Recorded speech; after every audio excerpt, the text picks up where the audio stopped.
with me, the Reverend Calvin Robinson. You guys, the viewers and listeners at home, asked for it, and here it is, so thank you very much. Here's what's coming up this afternoon. On the 55th anniversary of the legislation of abortions, one group estimates that there has been over 10 million terminations in the UK since the Abortions Act of 1967. I'm asking, have we forgotten the sanctity of life? And fracking is officially banned again after Rishi Sunak reinstated the hated moratorium lifted just a month ago. It came as the new PM defended ducking out of going to COP27 climate summit in Egypt. So is Rishi green or not? And Elon Musk has indicated that Twitter could be split into different strands where users give their posts content ratings and stage online rows in a specially created space on the platform. Will this affect his plans for a free speech platform? And of course, you can join in any of our discussions by emailing gbviews@gbnews.uk or tweet @gbnews. Deus Volt.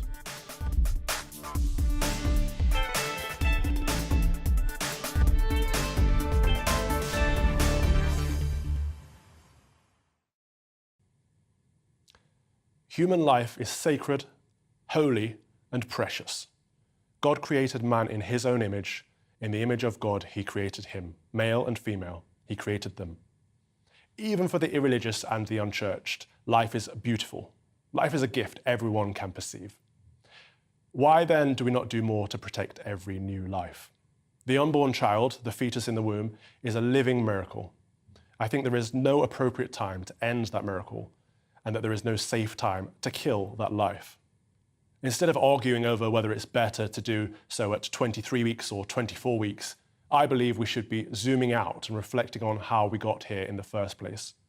To me, if someone feels abortion is their only answer, we're asking the wrong questions. It takes two to tango.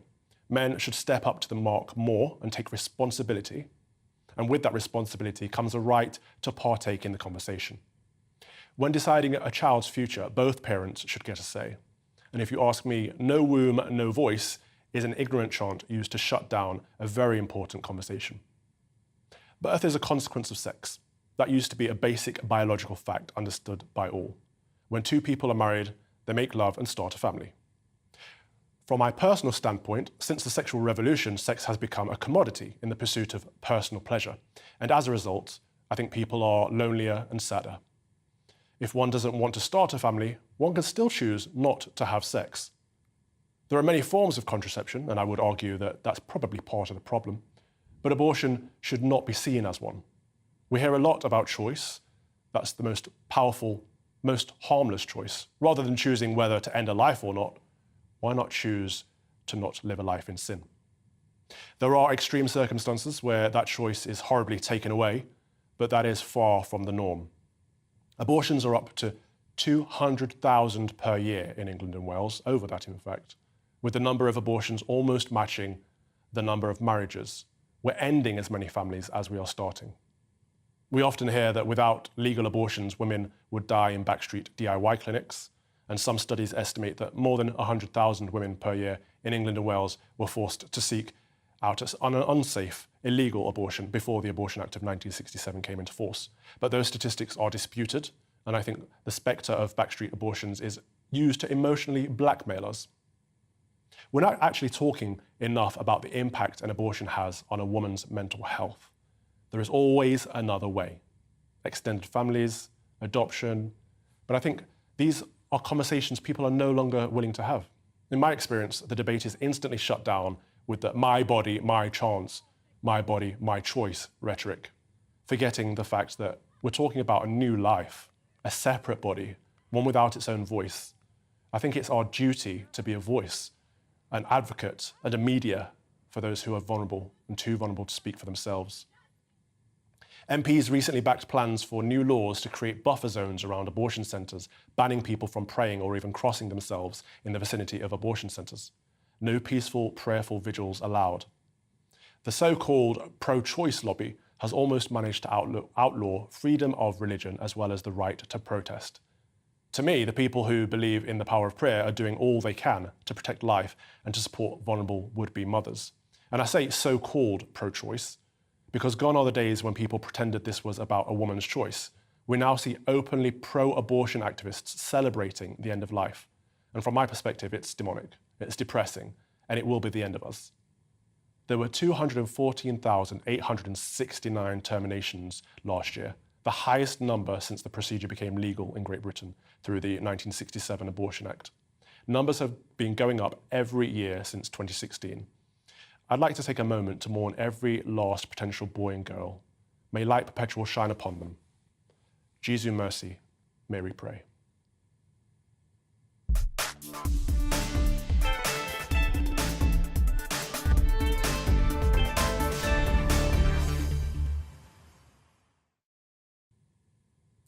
This week I attended the March for Life protest in Parliament Square to mark the anniversary of the 1967 Abortion Act. The group claim that since the Act was passed, there have been an estimated 10 million abortions in the UK. Let's hear what some people at the march had to say. I'm here because as I look out across this square, I see hundreds and hundreds of people, and God loves every single one of them. He loves you, He loves me, and He loves every single one of those 10 million missing citizens, those 10 million people that have not got to breathe their first breath, not got to have life. And we contend because we want this to end. Well, it was no choice. When you're offered one choice, it's no choice. And it wasn't an informed choice. So my first abortion, I was asked one question. I was asked, will this affect your mental health? So I just went, yes, because I had a problem. I didn't want to be a mom. So I knew what I had to say. My second abortion, I just told them. They never asked me anything for the second abortion.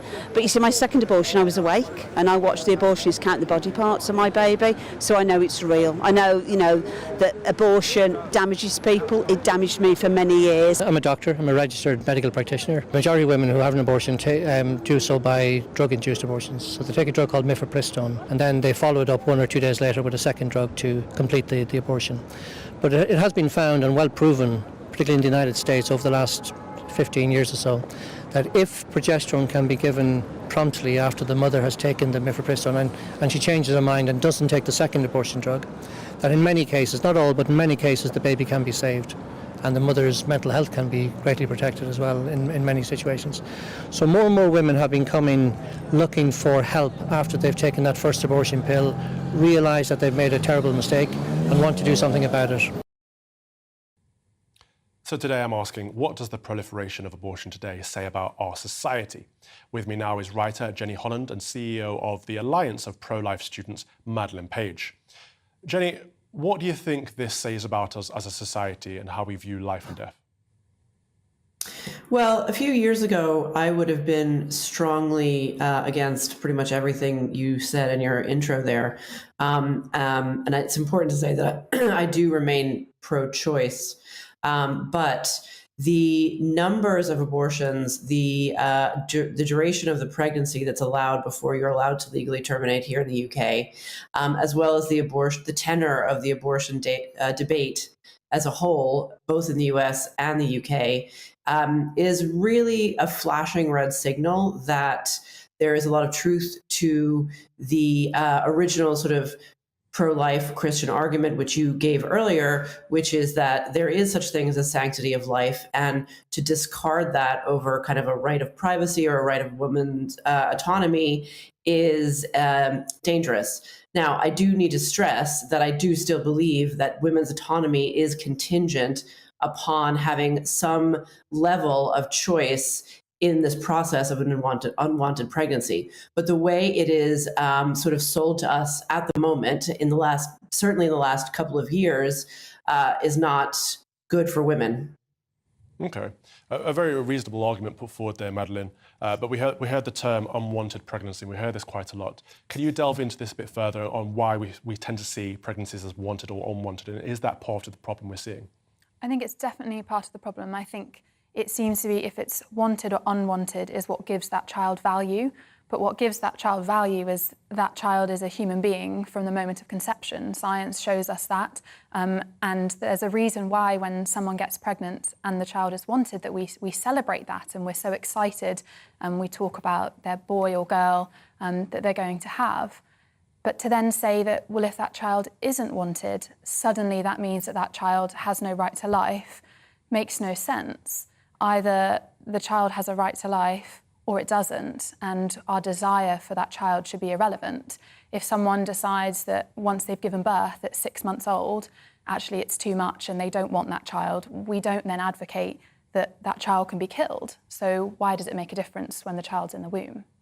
Well, it's an interesting point because some places around the world, they are advocating for abortion right up until birth, aren't they? I think California were putting forward legislation for that. Jenny, is this a slippery slope? Are we heading down that path? Well, I mean, I think the slippery slope argument is real, but I think what your other guest just said, I think it veers too much on the sort of rhetorical and the abstract to kind of parse an unwanted versus an unwanted child. I mean, I understand where that's coming from, but the reality is that women in all walks of life and in all types of situations decide they need to terminate a pregnancy. To me, the heart of the question is balancing the rights of the mother versus the rights of the developing fetus. I do believe that the developing fetus has rights, but unless we can have a wise and calm and humane debate, which at the moment seems impossible, as you rightly point out, that very deep moral question will go unanswered. I mean, I have been in a position of having an unwanted pregnancy and ending an unwanted pregnancy. And while I was doing that, I had a very interesting experience in a clinic where I saw literally all walks of life. A woman who already had multiple children, and they were all there, which was odd, and young teenagers to older women. I mean, it's really an issue that is not, you can't simplify to, oh, well, this baby is unwanted, because you can have many children that are wanted and for whatever reason feel that you cannot have another. And I think that's a very legitimate point.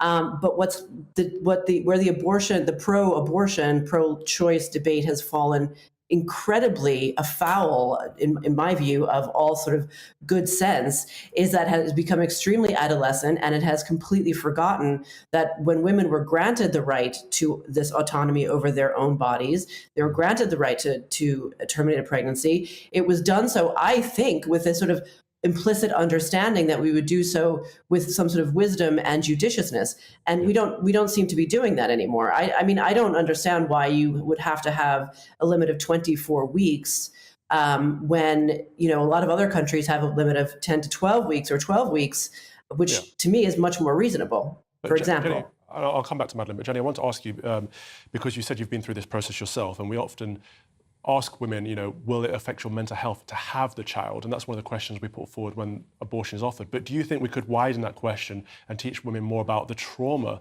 induced from the abortion itself and the mental health issues as a result of that? Well, that just wasn't my experience. Of course, I can't speak to other women's experience, but it never caused me any trauma, I'm afraid to say. I mean, or not, as the case may be. But I don't personally, I've known so many women who have done this and have not had any trauma as a result. I know a few that have, but again, every woman is different. And I don't think, if you come at it from an overly ideological or theological point of view, you run the risk of totalizing and generalizing. Yeah. So much like the other side then says abortion is fantastic and there's never any cost to be paid. That is absolutely abhorrent as well. But I have never been a proponent of the mental trauma caused to women. No. Okay. But I think we should at least acknowledge it. And I do want to bring Madeleine back in because, Jenny, you mentioned it's impossible to have this debate, but thankfully I think we're having a civilized conversation about this on GBNews. We are a platform that offers that. Madeleine, where are the men in this conversation? Well, they're told that they don't have an opinion and that they can't be in the conversation, which, as you said in your introduction, makes no sense. As you said, it takes two to tango, but also we need men to stand up and take responsibility and not make women feel like this is a choice that they have to make all by themselves.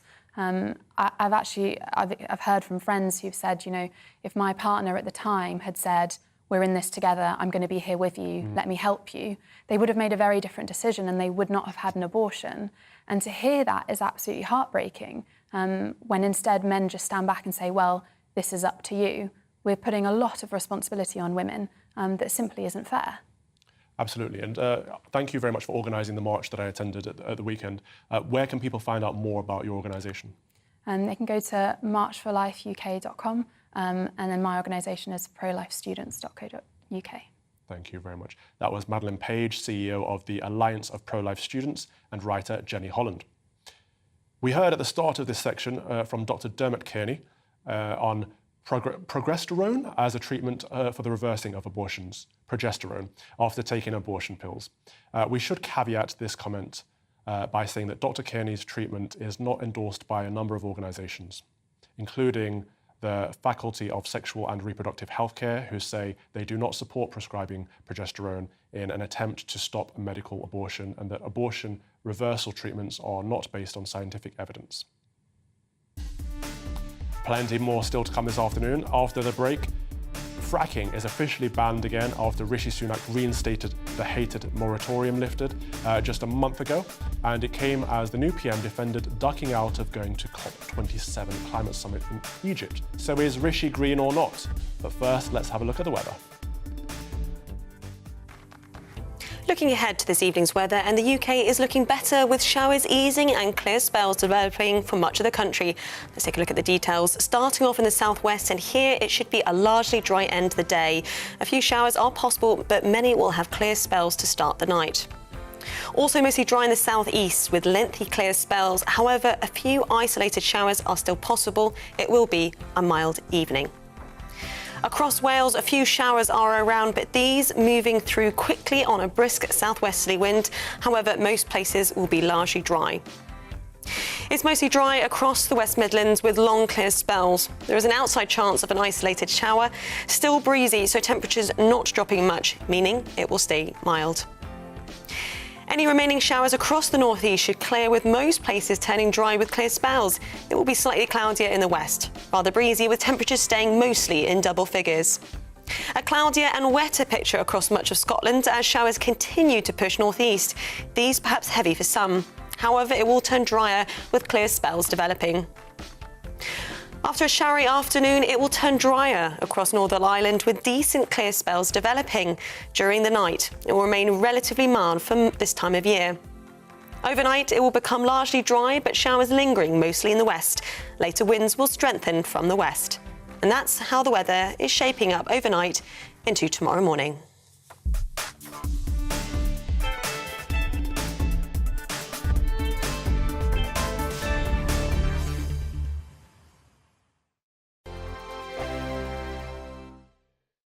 Every morning from 6 o'clock, we'll wake you up with GB News Breakfast with all the stories you didn't know from the night before. So whether it's serious news, entertainment, or your own news from all over our great nation, we're here to kick off your day with a smile. The national media should be reflecting and reporting what's happening here. You will notice the northwestern accents. Whether you're with us on TV, radio, or online, every morning, it's breakfast from 6 a.m. Hope you can join us. I'm Dan Wootton. Join me Monday to Thursday from 9 to 11 for the feistiest and most fun news debate on TV, where free speech reigns. I'll bring you a sharp take on the day's biggest stories, bombshell newsmaker interviews, and A-list guests.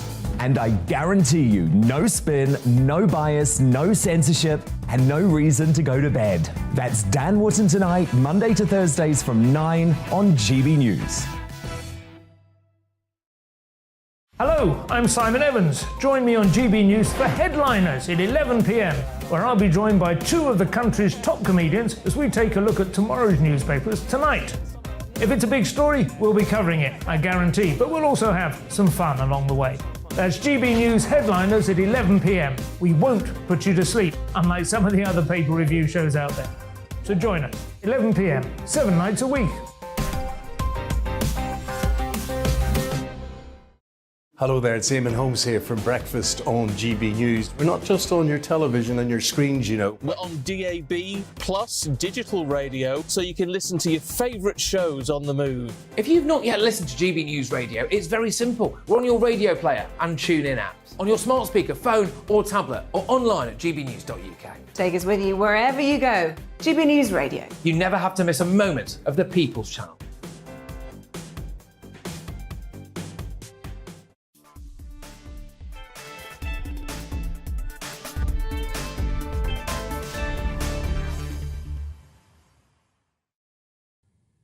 Welcome back to Common Sense Crusade with me, the Reverend Calvin Robinson, on GB News, on TV, online and on your digital radio.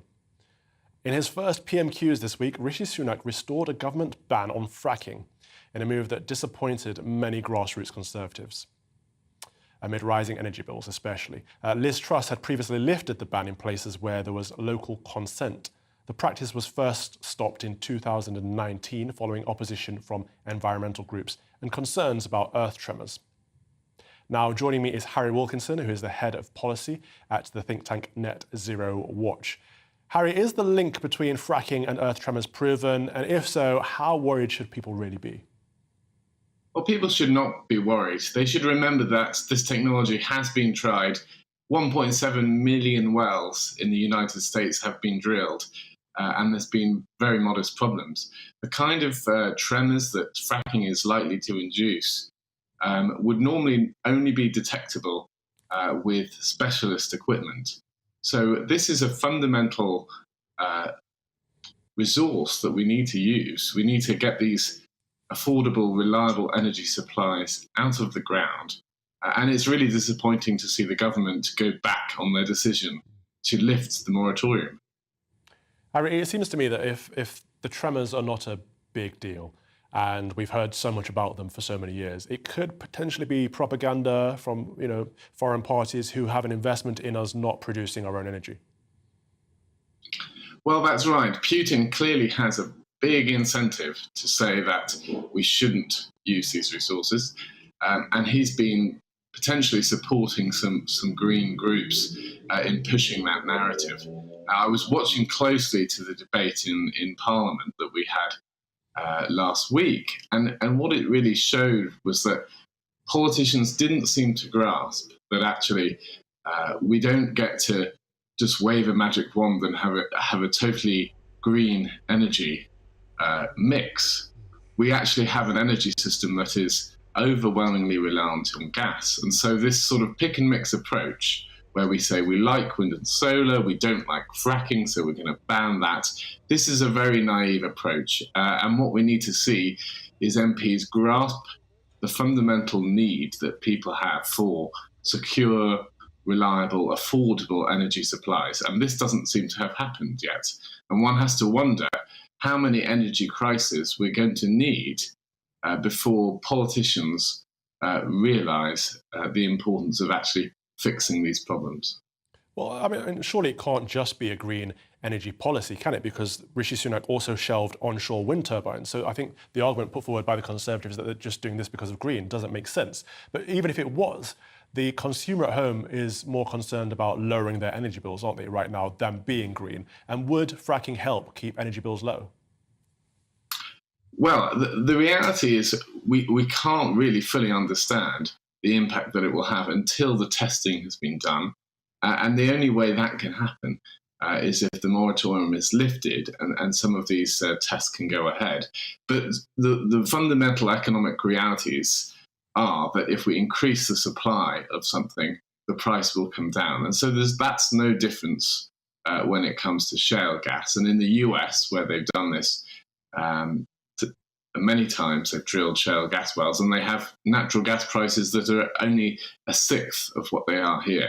So we've seen fracking bring down energy prices in the US. So it's certainly worth trying and seeing if we can do the same here.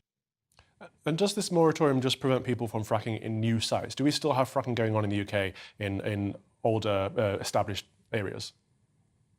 Well, this prevents new hydraulic fracturing from happening, whether that's on an established site or a new one.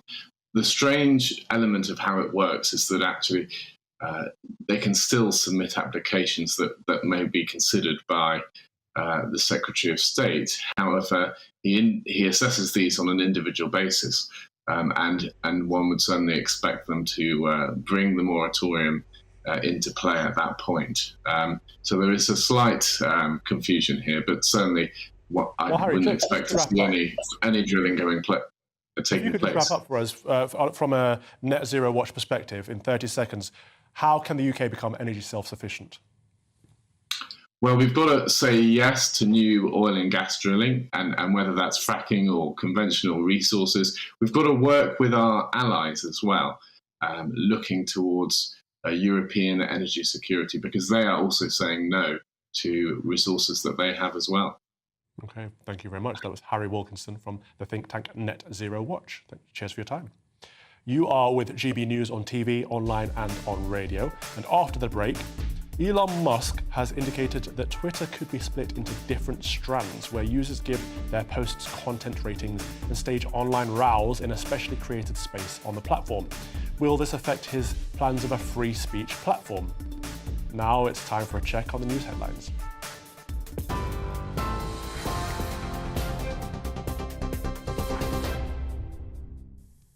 It's 2:30. I'm Alice Porter in the GB newsroom. Improvised bombs with fireworks attached have been thrown at a migrant processing centre in Dover. Border Force and military personnel were seen extinguishing a fire at the perimeter of the facility. According to a Reuters photographer, a man pulled up in a car and threw 3 devices before driving to a nearby petrol station where he claimed his own life. An army bomb disposal team is at the scene examining it. Meanwhile, almost 40,000 people have now crossed the Channel so far this year, with British authorities saying yesterday was an extremely busy day of migrant activity. Ministry of Defence figures show 990 people were rescued from 24 small boats. Sources have told GB News that officers are responding to 5 boat sightings today. A period of national mourning has been declared in South Korea following a deadly stampede which killed more than 150 people. 22 foreign nationals from 12 countries are among the victims who were crushed during Halloween celebrations in Seoul. Most were in their teens and 20s. More than 80 people were injured. The country's president, who visited the scene, has ordered a thorough investigation into the cause. The West has accused Russia of weaponizing food after the country suspended a Black Sea grain deal. Moscow's move follows a claim that its fleet in Crimea was attacked by drones, which it says have now been recovered and analysed. Russia's ambassador to Washington suggested British military specialists helped Ukraine organise the strike, which the UK denies. TV online and DAB+ radio, this is GB News. Don't go anywhere. Calvin will be back in just a moment.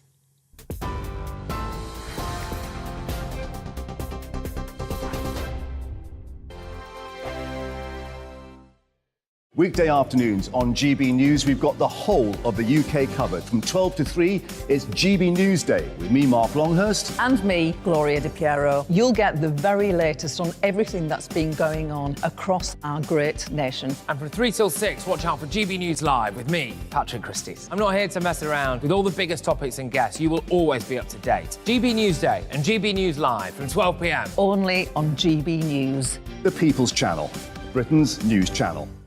Hi there, it's Stephen and Anne. At breakfast from 6 a.m, you'll always be caught up with everything you need to know, the latest headlines, opinions and debates. We'll bring you the good news and the bad, but most of all, we're here for you. Remember, send in your views and let us know what you would like us to talk about. That's because we're your news channel. And every morning at 6 a.m, it's breakfast on GB News.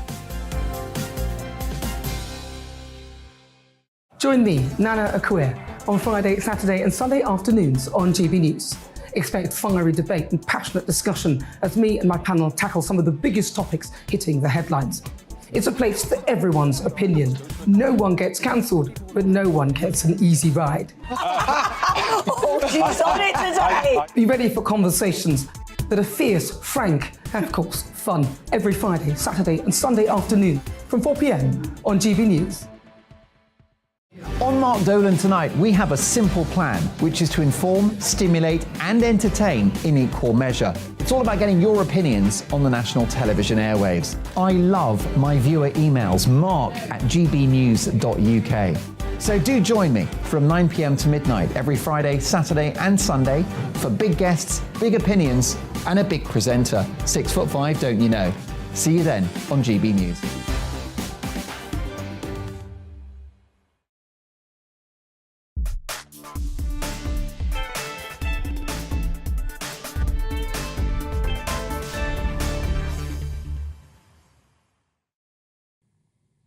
Welcome back to the Common Sense Crusade on GB News, on TV, online and on your digital radio. Elon Musk, the world's richest man, bought Twitter on Friday for £38.1 billion. Musk is a self-described free speech absolutist and said he wanted to buy the platform to help humanity. There has been speculation over whether high-profile banned accounts, such as Donald Trump's, will return to the platform. So far, Musk has said there are no changes to the content moderation policies, but he has also tweeted that a council with diverse viewpoints will decide future content decisions and account reinstatements. Joining me now is Sebastian Milbank, online editor at The Critic magazine. First of all, welcome to the show. Sebastian, is this a victory for free speech? Well, it's lovely to be here with you on the Common Sense Crusade. Yeah, is it a victory for free speech?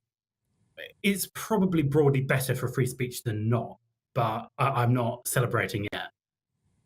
Okay, so my producers tell me that Twitter is overblown and only 20 to 30% of the UK population use Twitter, but I live in a bubble where everything is on Twitter, and it seems to me that political decisions are always made via Twitter polls, from what we see anyway. Is the emphasis on Twitter overblown? No, it's underblown. And the reason I say that is, well, first of all, people say that only 20 to 30% of Britain and Americans are on Twitter. Well, if a newspaper had that kind of circulation, I don't think we'd be using the word only. And secondly, although it may be a bubble, it's a bubble in which every single major politician and journalist is inside. So the point about Twitter is not that ordinary people are all on Twitter. It's that the people who make the content that ordinary people see, so everything that is on TV, that is in the newspapers, is being determined by, and we talk about the common sense on this show. Well, there's a sort of received opinion of Twitter, and that's formed between journalists in this weird space of Twitter. And I know that may sound like an exaggeration, but it's genuinely the case that what we think about Trump, what we think about Brexit, all these issues are strongly influenced. The consensus is formed upstream of the media in this strange Silicon Valley media space. So I wouldn't understate its importance at all. Okay, well, let's talk about Donald Trump, because a lot of people on the right have been upset that he was deplatformed whilst the Ayatollah is still on Twitter and the Taliban are still on Twitter with literal hate speech. How can the balance be addressed there? So the balance, I mean, I'm not a free speech absolutist like Elon Musk is, in the sense of I actually think there is such a thing as truth and that it's sacred, and that's the most important thing. But I think the sanctity of truth means that we should have open debate. That doesn't mean you're able to say anything you absolutely want to in every single context, but it does mean that we have to have a principle that we're guided by truth and not by what we would wish to be true, or by, sort of political convenience. Right, let me pull you up on that a bit, Sebastian, because I'm with you in that being a free speech absolutist could be a bit extreme. However, if we say that we can only talk about facts, facts change. And the truth is universal, but facts, individual facts change. And at one point, we were not allowed on social media to discuss the idea that COVID was manufactured in a lab in Wuhan, because it was a fact that it wasn't. And now it's a fact that it is. So that whole conversation has shifted. How far should we be able to push the debate in what is perceived to be a fact and what is controversially contested? Well, I think you raise a really good point there. And I think it brings us to a very important distinction, which is between truth and facts. And I think that distinction is elided by a technocratic class that wish to say, what we can determine under a microscope, what we can show on this chart is identical with truth. It's like what Michael Gove was talking about by rule by the experts. And the fact is that that's very different than the idea of there being a shared moral truth. So something like the inherent dignity of every person is not a truth that you can ever prove, but it's a truth that I think should be respected in political spaces, because it's the basis of being able to live together in common and have places and forums where we can all debate things. But when we debate things, facts should be up for debate, not moral truths that are sacred.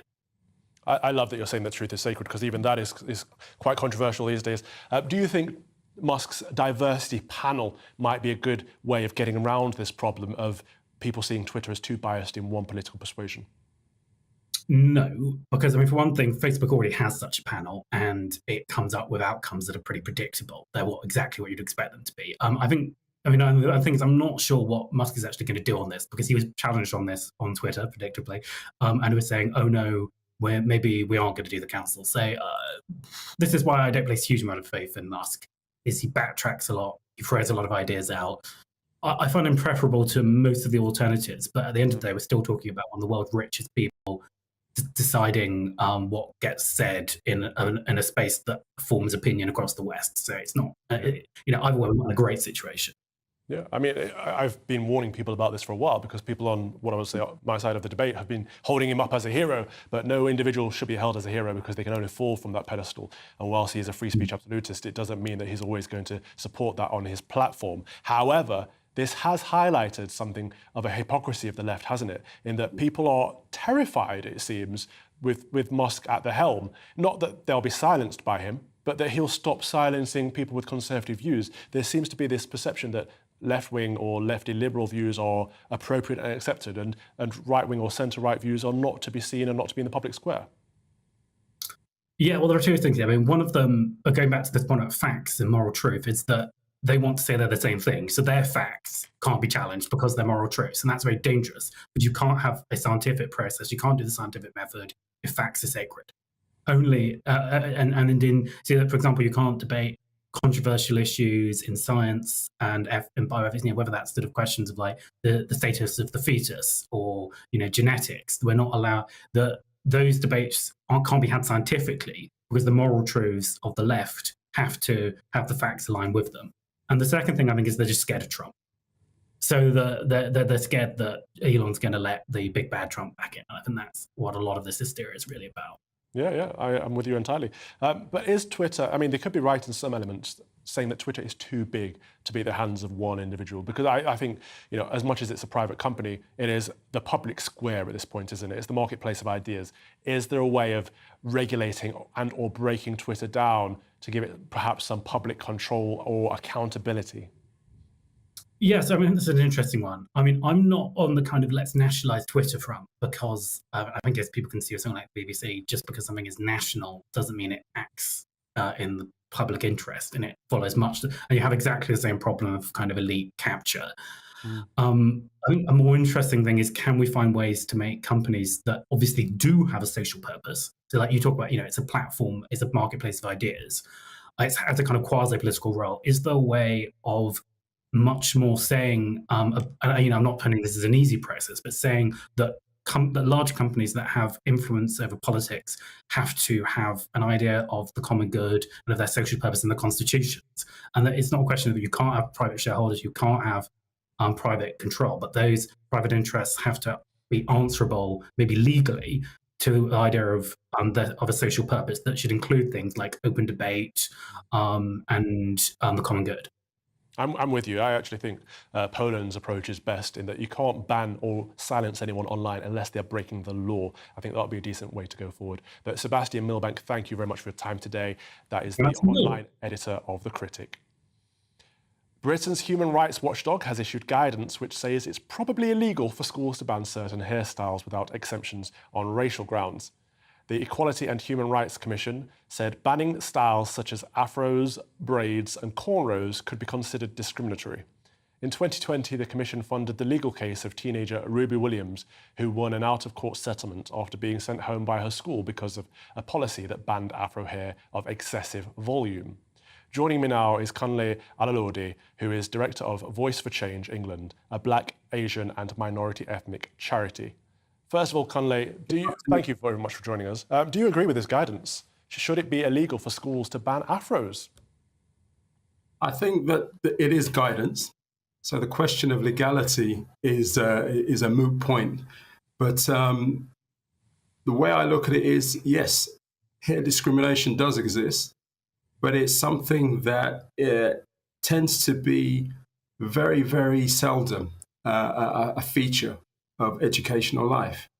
In terms of my own experience, certainly in my younger years, I knew of staff members where I worked in the retail sector and certainly in agency work, who were told that they could not wear their hair in braids or in, I suppose, an exotic style. Mm. But I think that this is, 2022. Most schools, even in the state sector and faith sector, have been able to negotiate and manage local policies that have enabled people to function within that educational environment, regardless of whether it's Afros you're talking about, or even those of the Rastafari faith who wear dreadlocks. So are we looking at something here which is a bit of a sledgehammer to crack a nut? I tend to think so. Yeah, you make an interesting distinction there, because obviously dreadlocks for the Rastafari people are a religious heritage, just as a young woman wearing a hijab would be for religious purposes. That's entirely different, I think, from cultural. As someone who sports quite a large afro, I would not expect everyone to wear this in school. Yeah. I didn't have afro like this in school. My hair was very similar to yours in school, because there were length limits on how long you could have your hair. In fact, I had braids in school, and they changed the school rules specifically, I thought at the time, because of my braids, because my hair was down, plaited braids, it was getting in my eyes. At the time, I would have jumped on the victimhood bandwagon and said, no, this is discriminatory, this is against my culture, blah, blah, blah. But looking back as an adult with maturity, I can see, yeah, my hair was getting in my eyes as I was writing. It's inappropriate in a professional setting. The school was right to put rules in place. Is there a case here of people using a victimhood mentality and claiming discrimination when actually it's nothing to do with culture or heritage? It's just about setting standards. Well, there's a phrase used in the article itself where it talks of every child deserving to be celebrated for who they are and to thrive in the school without having to worry about changing their appearance to suit a potentially discriminatory policy. So, first of all, we're talking about potential discriminatory policy, which alludes to something that obviously isn't actually in place, but may occur. But secondly, even in my day, I went to a state school where it was fairly liberal. We had Sikhs who wore turbans, who had very long hair. We had boys who wore hair down to shoulder length. But even in the state sector, we had limits on appearance. So if you'd have come to school with bright red hair or bright green, I can assure you, your tutor would have escorted you probably off the premises and told your parents that this was not acceptable. So my problem, I think, with this is that it seems to suggest that there is a complete freedom of choice, an absence of any internal or local controls within the school environment. And that has never been the case in relation to appearance, never. So, I think that a lot of this is exploratory. And indeed, again, referring to the article, it makes the point that there have been something like 50 cases brought to the attention of EHCRC since 2018. So that works out at about 10 per annum. Does that necessitate changes in the law and guidance in schools? I think we have to raise that as a question. I absolutely agree. And I think with discipline declining in schools and behaviour plummeting, kids are learning less and less because it's difficult to access the curriculum if behaviour is poor in schools. We shouldn't be giving any demographic an excuse or a reason to opt out of rules. I think that's very dangerous. And the chief regulator at the EHRC said banning hairstyles makes students feel singled out. But I think it's on the contrary. Imposing a uniform standard helps all students fit in, doesn't it? It does. And I think that the nature of our schools is that people equate standards around appearance with the standards in terms of educational output and the quality of the education that their child will receive. Now, myself, as I said at the start, this issue of discrimination certainly exists, but I think you're talking about something that's so marginal, so insignificant, that you're seldom going to come across cases like this. I mean, you've talked about your afro, Calvin. I can assure you that when I was looking for schools for my own children, I came across head teachers who actually indicated that my hair length, which I think is short, smart, and neat, would have been regarded as a violation of the school rules because it's too short. So I have to accept then I've got to make a decision. Do I want my child to go to that school? Are the school's rules going to enhance my child's education? Or is that simply an indication of authoritarianism of that school? I wouldn't actually see it as discrimination in that sense. But I do think that there are head teachers who overstep the mark. Well, I think schools are the one places where you want authoritarianism, because you want discipline, you want rules, and you want to know that they're sweating the small stuff so they never get to the big stuff. But thank you very much for your time today. That was Kunle Olalude, Director of Voice for Change England. So many of you have been getting in touch about our debate earlier in the programme about abortion and the sanctity of life.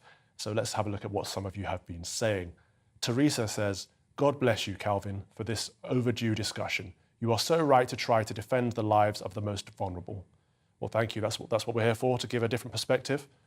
John says, Calvin, can you please answer the question of abortion in the case of incest, rape, and medical reasons?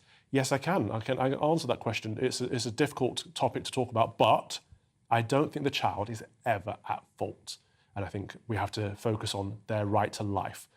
Paul says, fathers also must be part of the conversation, as no pregnancy could develop without a man. Absolutely, and that means men need to step up. If women feel like they are on their own and they feel like their only option is abortion, it means that the man who is part of that equation has left them and isolated them, and that is not okay. So step up, men. Steve says, abortion is only an issue because we have accepted the lie that sex is an entitlement to be enjoyed without care or consequence. 100%. A lot of this comes down to the sexual revolution. And my opinion would be that sex has become a commodity and it's all about personal pleasure. And we don't think about it in terms of starting a family. And we certainly don't think about it as in terms of something that happens between two people who are married and love each other. But thank you very much for your emails. Please continue to get in touch. Now, a prominent Oxford professor this week warned that students must break the spell of decolonization theory in education. Professor Nigel Bigger, who is Regius Professor of Moral Theology, said the ideology which he says is rife in education is anti-rational and should be open to interrogation. Decolonization isn't just an eccentric idea confined to education, though. This week, the city of Edinburgh apologised for its past role in slavery and colonialism. This shows the institutional power the concept holds itself. But is it sound, or is it merely undermining the West's self-confidence and painting an inaccurate image of the past with potentially disastrous consequences? Now, joining me is Elliot Reid, who is the founder of Black History School, which is an educational resource in favour of the concept of decolonising education. Thank you so much for joining me. Thank you for your time today. Can you please paint me the picture? What to you is Black history? What to me is Black history? Yes, because your organisation is centred around that, isn't it? Yes, my tutor, or my teacher, Robin Walker, he expressed this to me quite clearly. Black history in the context of, say, Britain and being a British person would be my take, or the collection of the information I have gathered on the history of the predecessors of Black individuals who live in the UK, so majoritively West African and West Indian. Obviously, or Black history is a massive topic. It's much larger than what I've covered, but for myself, that's what I've covered for the education of myself and individuals who want to learn from our content. Okay, so is your organisation, Black History School, looking to put more of this so-called Black history onto the curriculum? No, is that the same as decolonising the curriculum? No, the curriculum was actually set up in request of the school that I went to. So I went to a school in Gravesend, and they wanted more information on the heritage of the Black children in their school. And I'd been studying Black history for some time, so I set it up for them and for the education of individuals of the West African diaspora, such as myself.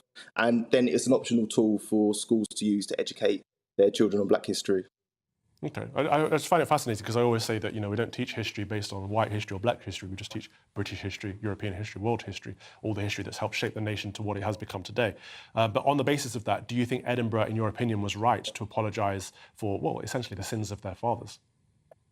It's an emotional topic, so it completely depends on how emotionally you're aligned. But I think you could argue it either way. You could argue that the the apology isn't going to have a tangible outcome on what's actually happened. But then I think you can also make the argument that there's a lot of people who are going to appreciate the apology.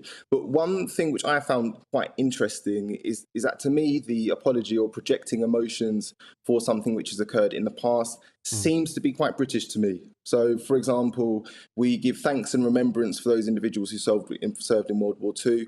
We remember and express grief for those who were lost in the Holocaust. I don't understand why that is too dissimilar for apologising for a whole millions of people who served for the benefit of Britain, yet received no thanks or no reward for their work. I suppose that comes down to, Elliot, because we're remembering the horrors of war and remembering the people that fought for us to survive and for our way of life to survive. Whereas this apology, the Lord Provost said, he apologised to all those who suffered profound physical and mental abuse from the city's past involvement in colonialism and slavery. I mean, he's apologising to people who don't exist. No one alive suffered physical and mental abuse from slavery, from the transatlantic slave trade at least. So it doesn't really compute, does it? It doesn't make much sense. So that's the reason why I think there's both sides. So once again, there's the individuals who did serve and died in World War I and World War II. Hardly of them are alive today, but we still express thanks for them improving the life that we live today. And when it comes to, say, for example, my ancestors in Jamaica, there's no doubt about it that their work has significantly changed the way that British people live and the luxuries that they have to live with. So I don't understand, once again, the difference between a remembrance, a thank and an apology. I think someone has to distinguish that to me to make the argument. I think you put forward a very sensible argument, and we have to remember the opposite way around is possible too, in that British colonialism and the empire also enabled a lot of positives in places like Jamaica too, and building. But I would like, Calvin, I would actually like you to expand on that, please, because I haven't had. I would love to, but we don't have the time now. I'm happy to have a conversation with you about that Calvin, in the future. But I think obviously there are many positives. You can't do that. Oh, I can. We've got to go. You're watching Calvin's Common Sense Crusade with me, Calvin Robinson, and we'll have you back another time to discuss that. I will be back after this short break. Looking ahead to this evening's weather, and the UK is looking better with showers easing and clear spells developing for much of the country. Let's take a look at the details. Starting off in the southwest, and here it should be a largely dry end to the day. A few showers are possible, but many will have clear spells to start the night. Also mostly dry in the southeast with lengthy clear spells. However, a few isolated showers are still possible. It will be a mild evening. Across Wales, a few showers are around, but these moving through quickly on a brisk southwesterly wind. However, most places will be largely dry. It's mostly dry across the West Midlands with long clear spells. There is an outside chance of an isolated shower. Still breezy, so temperatures not dropping much, meaning it will stay mild. Any remaining showers across the northeast should clear, with most places turning dry with clear spells. It will be slightly cloudier in the west, rather breezy with temperatures staying mostly in double figures. A cloudier and wetter picture across much of Scotland as showers continue to push northeast. These perhaps heavy for some. However, it will turn drier with clear spells developing. After a showery afternoon, it will turn drier across Northern Ireland with decent clear spells developing. During the night, it will remain relatively mild for this time of year. Overnight, it will become largely dry, but showers lingering mostly in the west. Later winds will strengthen from the west. And that's how the weather is shaping up overnight into tomorrow morning. Join me, Nana Akua, on Friday, Saturday and Sunday afternoons on GB News. Expect fiery debate and passionate discussion as me and my panel tackle some of the biggest topics hitting the headlines. It's a place for everyone's opinion. No one gets cancelled, but no one gets an easy ride. Oh, she's on it today. Be ready for conversations that are fierce, frank, and of course, fun every Friday, Saturday and Sunday afternoon from 4 p.m. on GB News.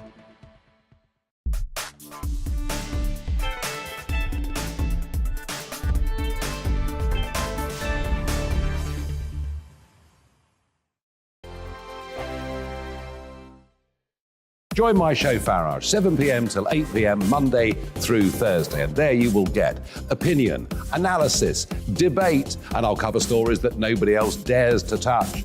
You've been cancelled. Join the club. Oh, my goodness me. And then for the last 15 minutes, talking pints. Over a drink, we have a civilised conversation with someone.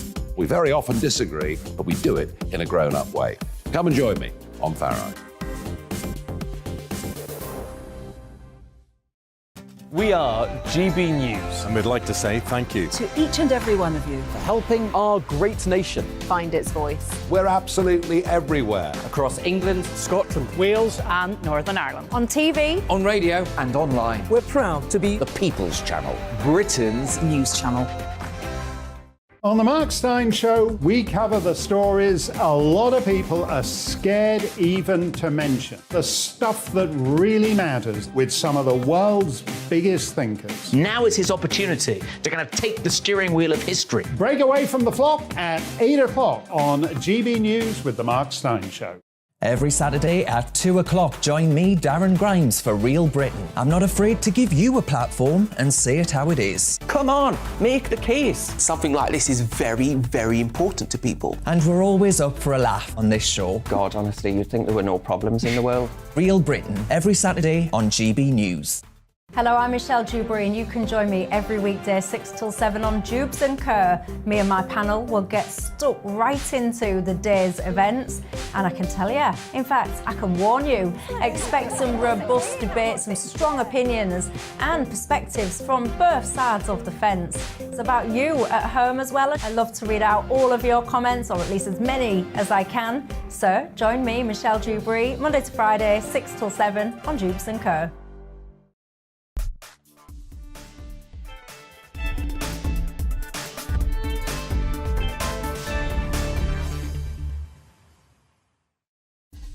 Hello and welcome back. This is Calvin's Common Sense Crusade on your TV, radio and online.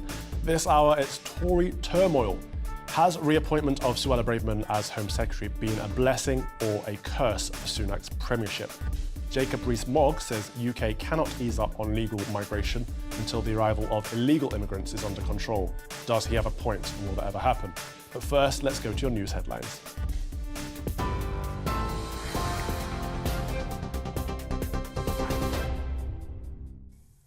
Good afternoon. It's 2 minutes past 3. I'm Alice Porter in the GB newsroom.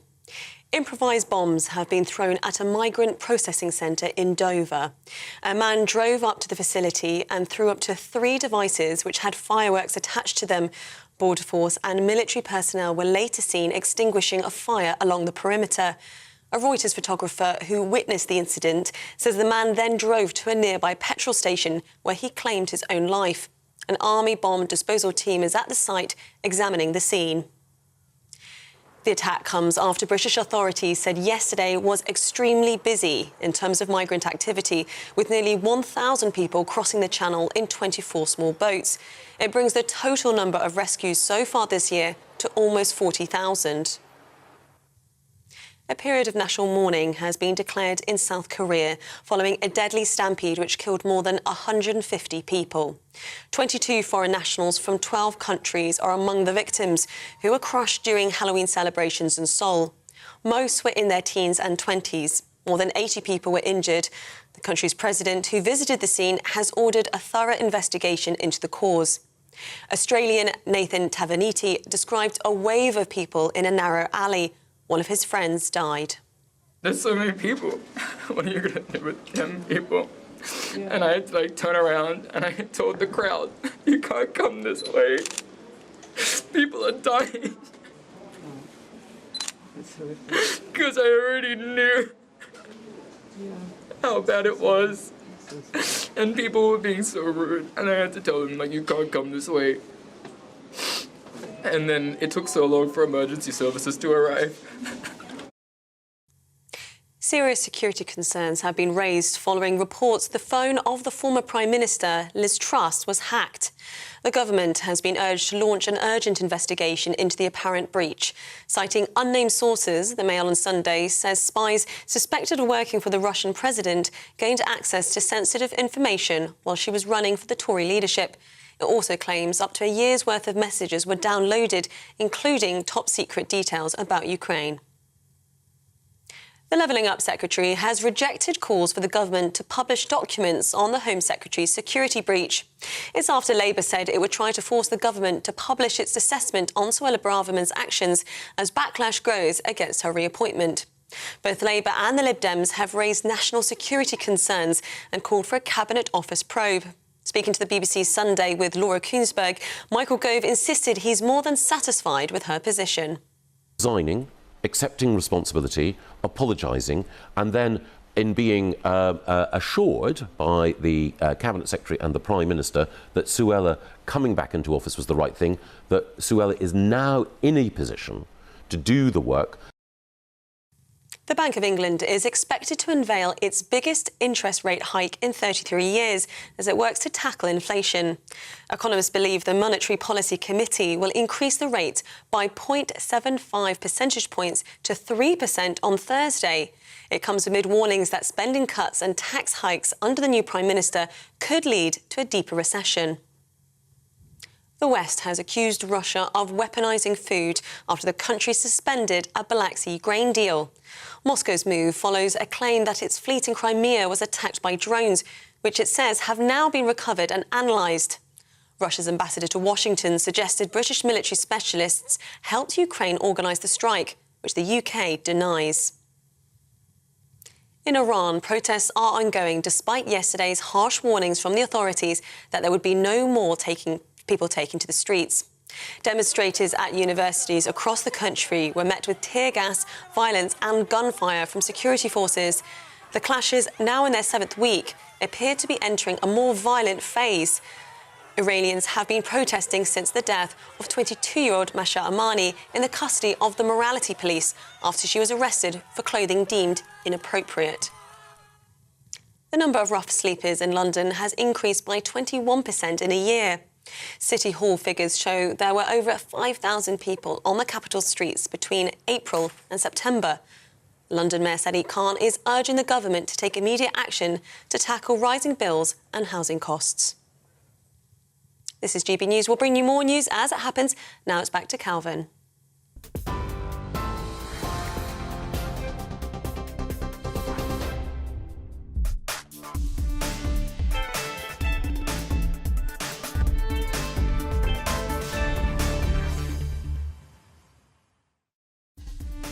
Hello and welcome. This is my brand new show, The Common Sense Crusade, with me, the Reverend Calvin Robinson. Here's what's coming up this afternoon.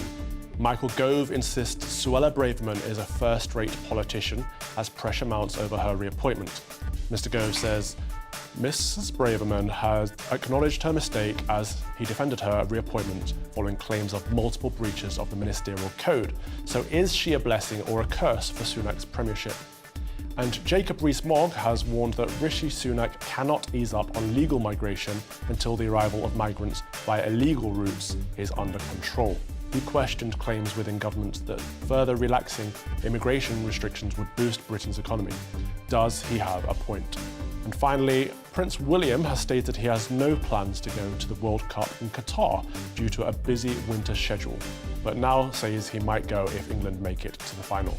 We'll discuss the ethics of the situation. And of course, you can join in any of our discussions by emailing gbviews@gbnews or tweet @gbnews. Deres fault.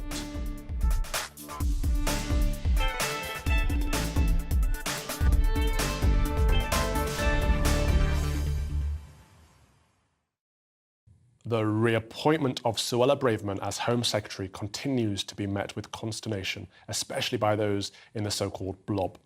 Levelling Up Secretary Michael Gove has today defended Braverman over her email leak describing her as a first-rate politician. Labour has predictably objected to her reappointment with concerns about security breaches, but is the level of backlash to her reappointment fair, or is it just a sign that she is resented by the Liberal establishment for her desire to bring immigration under control? Joining me now is political commentator Matt Stadlen and John Redwood, Conservative MP for Wokingham. Thank you both for joining me today. I'm going to start off with you, Matt. What do you make of Braverman's reappointment as Home Secretary? Well, I think like most people watching, I find it totally extraordinary. I think the test is this. If you, Calvin, or anyone watching your show had been sacked or forced to resign from a job on a Wednesday, how likely do you think it would be that you would be reappointed to that same job the following Tuesday, less than a week after you'd been fired? I think we all know the answer to that. In the real world, it simply wouldn't happen.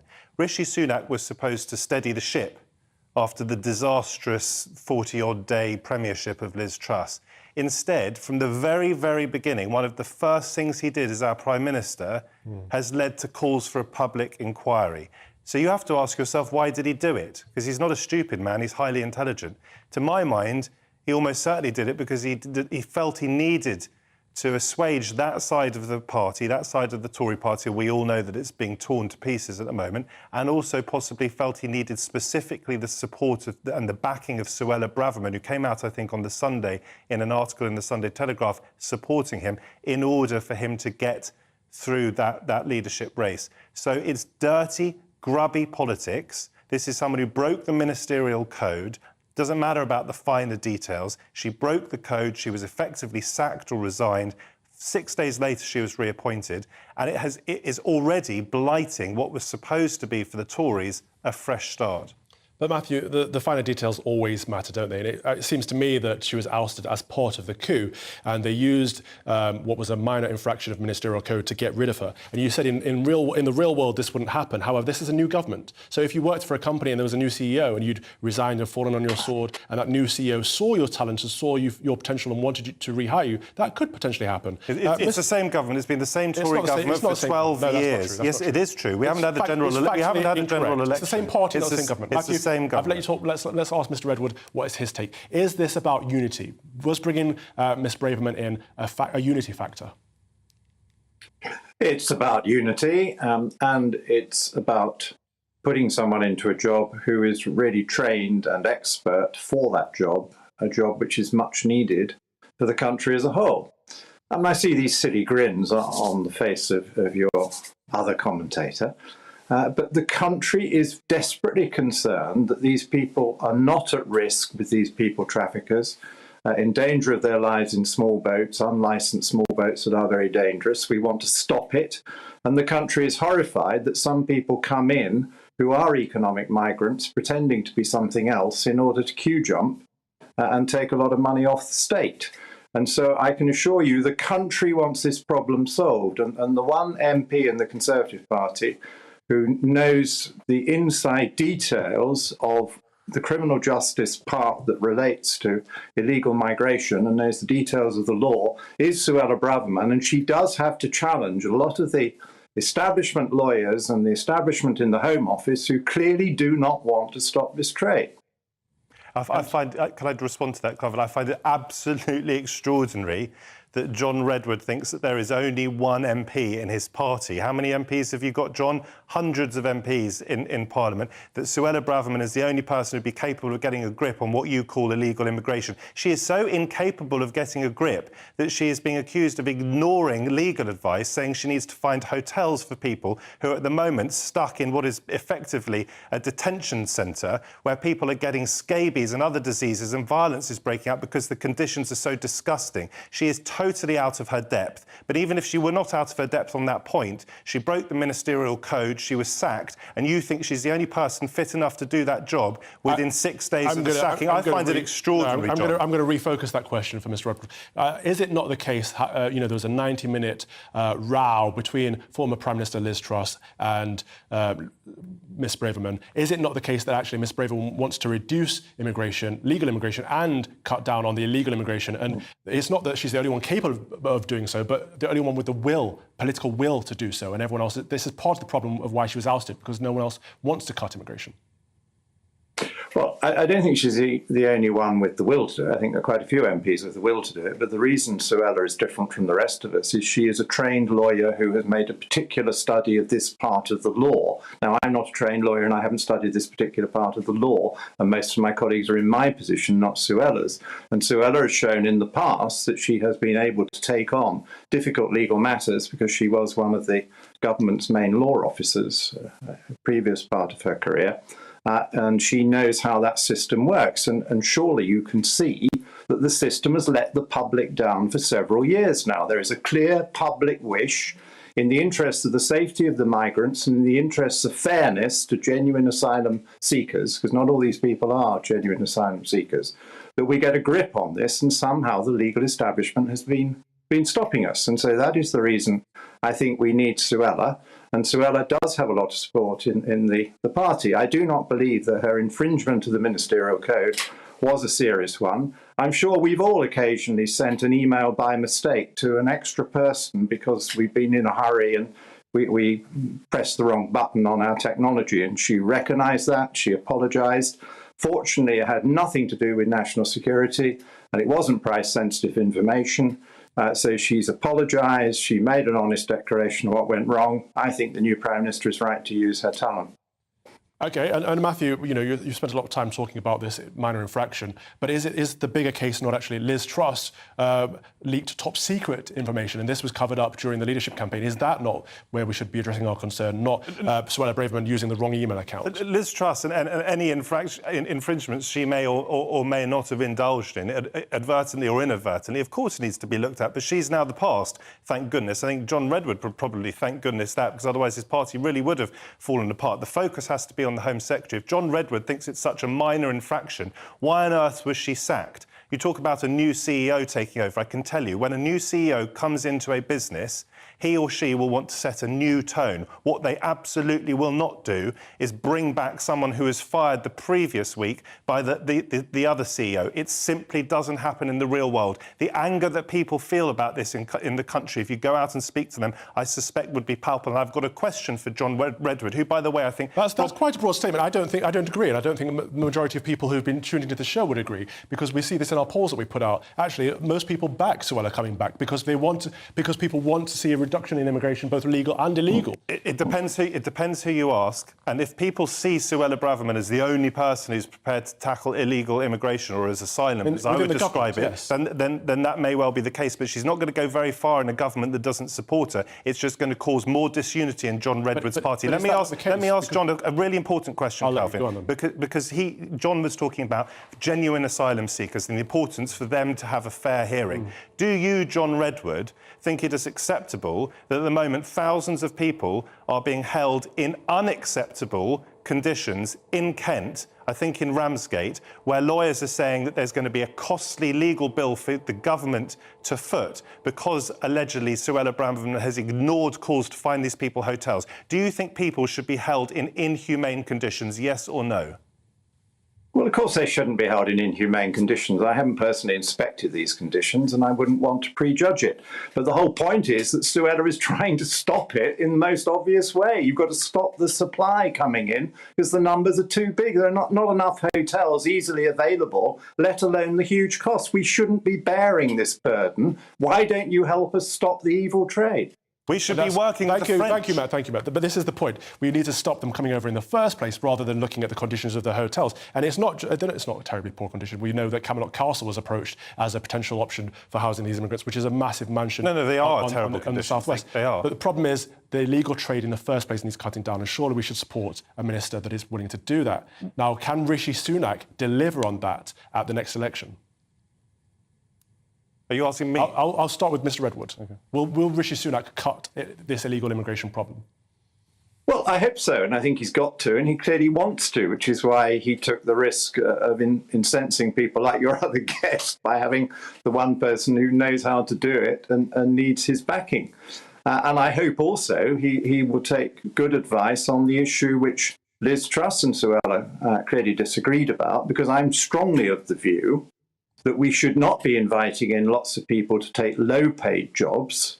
We need to be getting the pay up in this country, and we need to be helping more of the people on benefits, and we've got hundreds of thousands on benefits, into those jobs so that they will be better off, the economy will be better off, and we don't need this endless supply of cheap labour coming in at the bottom, depressing wages all the time. Absolutely. Now, I'll put that question to Matt as well, because we have seen mass immigration, and Liz Truss talked about increasing it to increase GDP. But of course, it is importing cheap labour, which undermines British workers and also puts a strain on the NHS, on education, and all the things we know about. It's not cheap to the state. We have to pay the bills for housing and school places and extra health capacity when we're very short of all those things. It's massively expensive labour. It just happens to be cheap for the employer. We all want people to be paid a decent, fair wage. I've campaigned in the past for a living wage where people can actually afford to live in the city in which they work or the town in which they work. We all agree on that. At the moment, we are in desperate need of migration. Why are we in desperate need of migration? Because people like John Redwood supported Brexit. As a consequence of that, we have restaurants and also the health service in desperate need of people filling those jobs. At the moment, we don't have the supply from native British workers. That is a fact as far as I can see it. It needs to be a priority. We need to upskill and uptrain and change the culture within this country so people are prepared to do these sorts of jobs. But in the meantime, we face an urgent need to fill that gap in our health service, in restaurants. We need people from abroad. Yes, it needs to be done legally. Yes, this government, Rishi Sunak, does need to get this right. Yes, we need to be compassionate to asylum seekers, but we don't want people coming here illegally if we can stop it. How do we stop it? Partly at source. How do we do that? By having better post-Brexit relations with the French, because as far as I can see, the French are not doing nearly enough to stop this. In fact, you could argue they're encouraging it by laying on free bus rides to the dangerous drop-off sites where people take this treacherous journey. We need to help get it cut off at source. At the moment, this government has been totally inadequate and totally incompetent in getting a grip on it. And Mr. Redwood, is this short-termism, this focus on importing labour to solve a labour crisis? Should we not be focusing on teaching more vocational qualifications in school? Should we not be looking at how to upskill British people? Well, of course, and that's what I've just been saying, and I'm surprised we have disagreement over this, and I'm surprised we have disagreement over the fact that some of these jobs you can train people for very quickly because they are relatively low skilled. They should still be paid a bit more. So why isn't your government doing it? That's what I'm urging the government to do, and why don't you help us?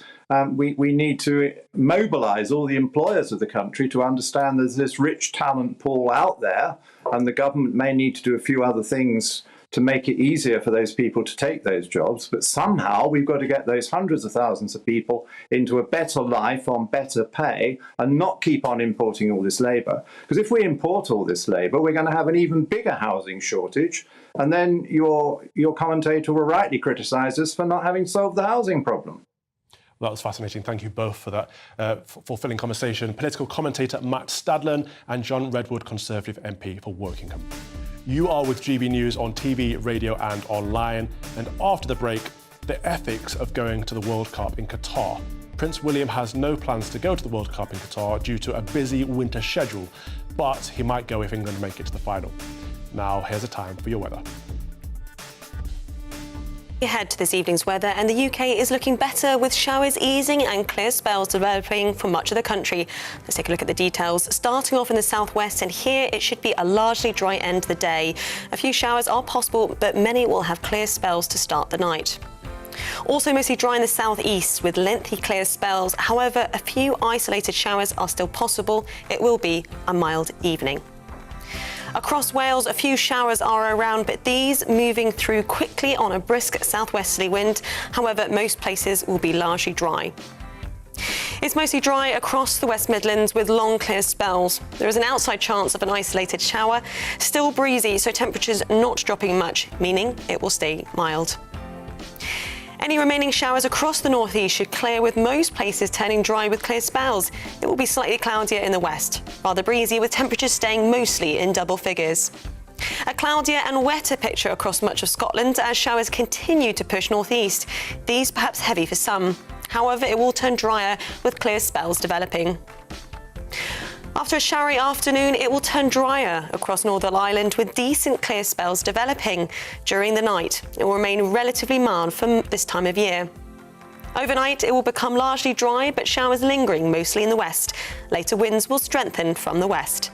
And that's how the weather is shaping up overnight into tomorrow morning.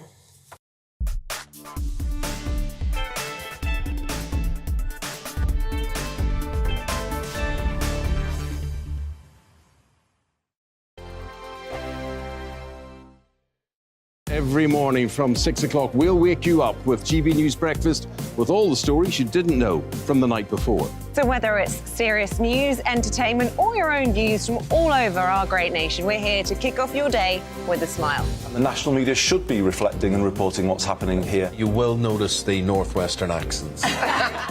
Whether you're with us on TV, radio, or online, every morning it's breakfast from 6 a.m. Hope you can join us.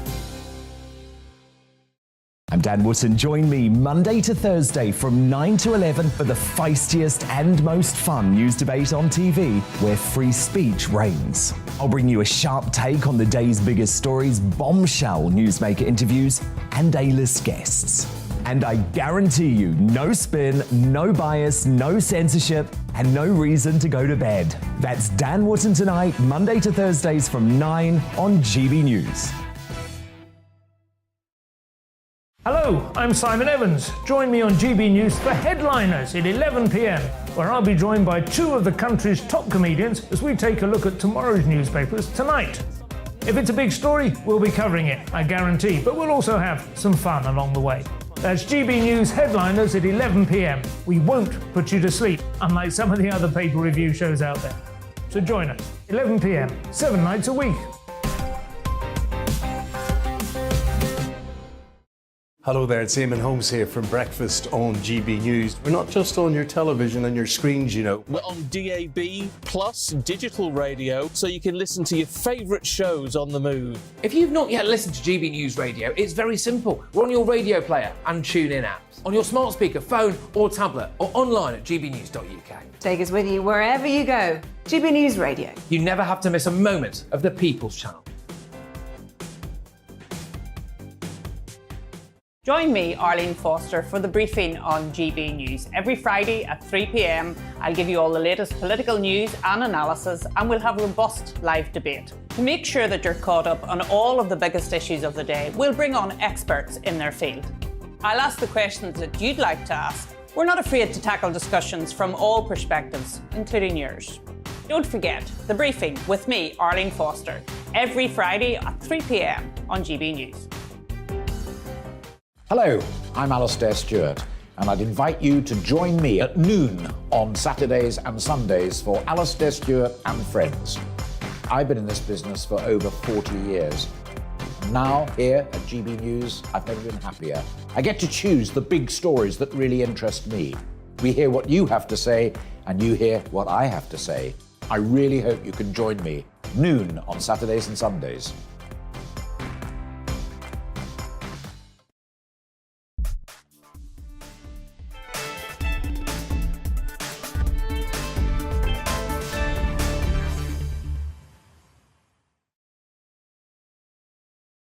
Common Sense Crusade with me, the Reverend Calvin Robinson, on GB News, on TV, online and on your digital wireless.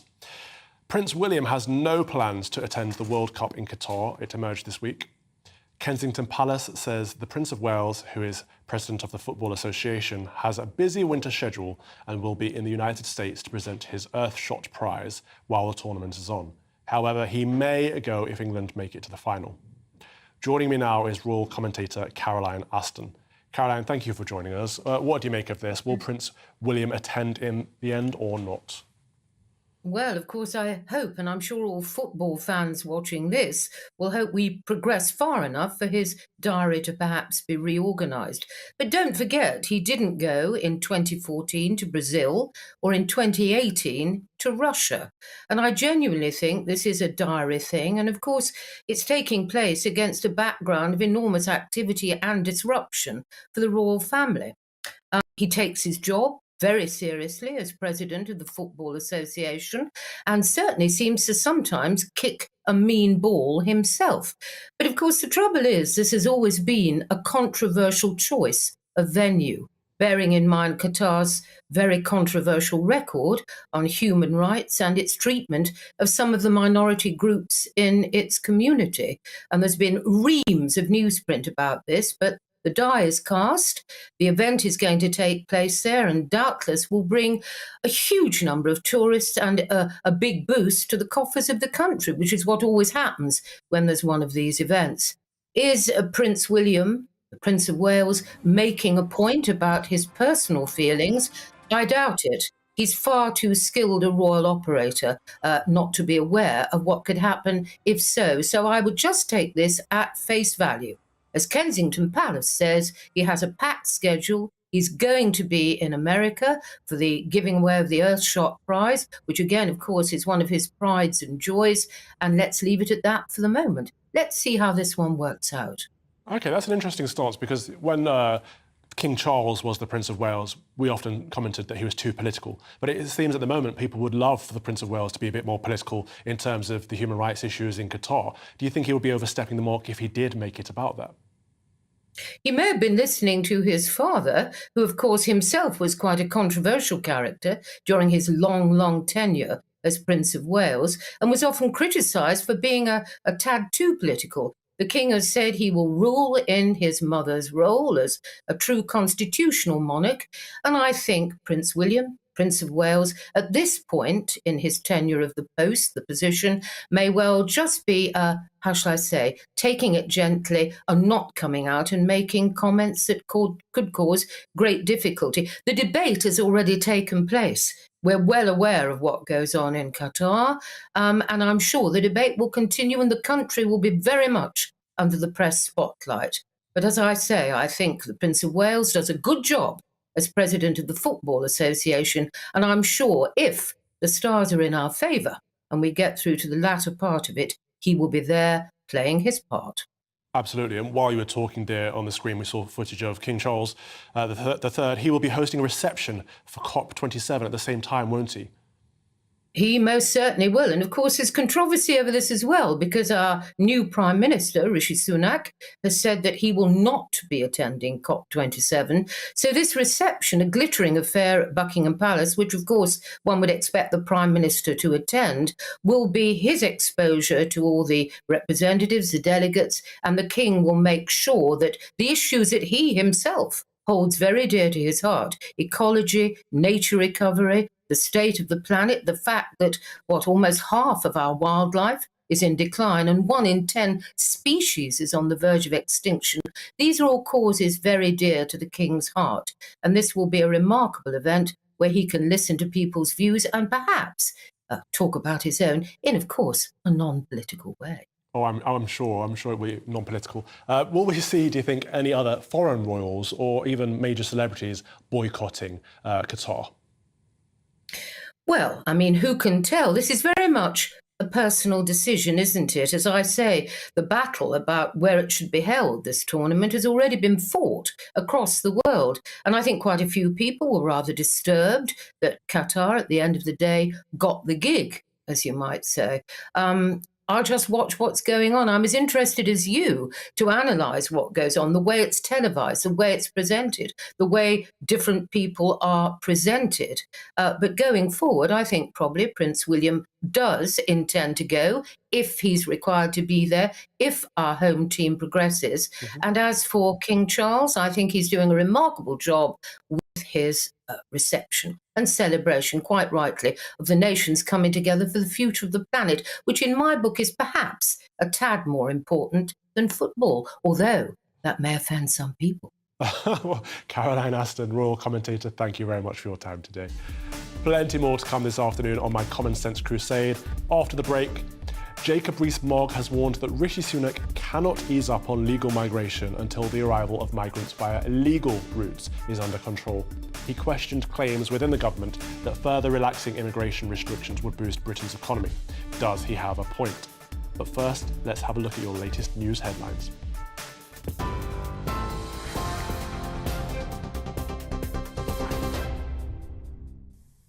It's 3:33. I'm Alice Porter in the GB newsroom.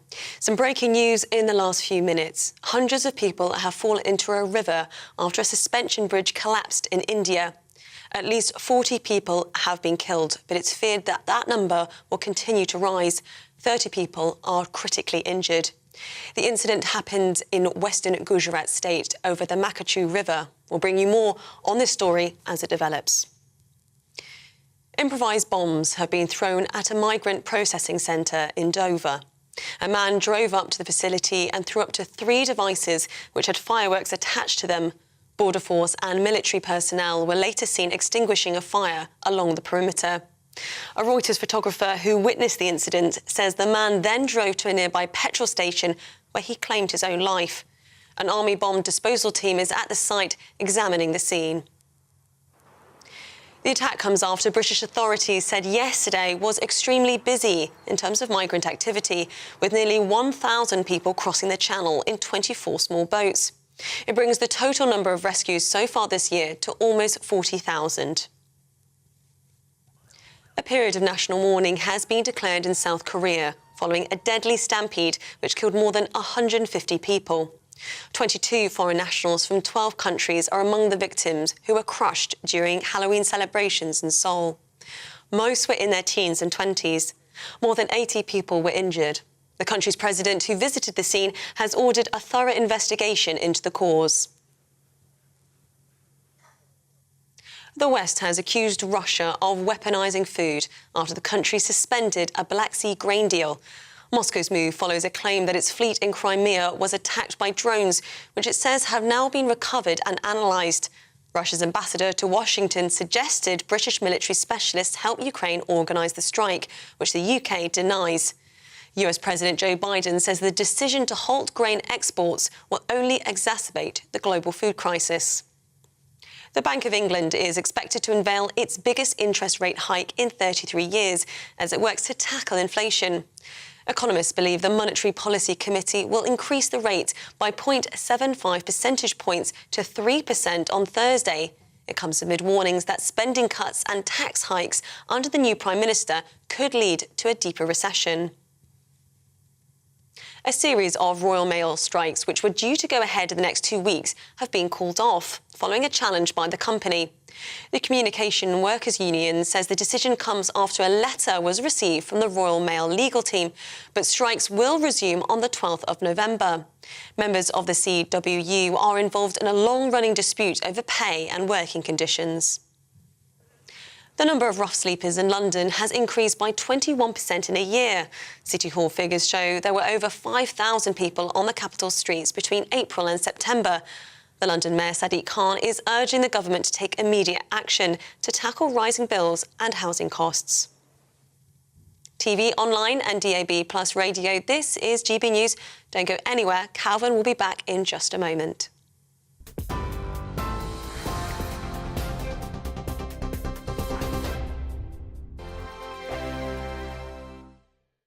Weekday afternoons on GB News, we've got the whole of the UK covered. From 12 to 3, it's GB News Day with me, Mark Longhurst. And me, Gloria Di Piero. You'll get the very latest on everything that's been going on across our great nation. And from 3 till 6, watch out for GB News Live with me, Patrick Christys. I'm not here to mess around with all the biggest topics and guests. You will always be up to date. GB News Day and GB News Live from 12 p.m. Only on GB News. The People's Channel, Britain's news channel. Hi there, it's Stephen and Anne. At breakfast from 6 a.m, you'll always be caught up with everything you need to know, the latest headlines, opinions and debates. We'll bring you the good news and the bad, but most of all, we're here for you. Remember, send in your views and let us know what you would like us to talk about.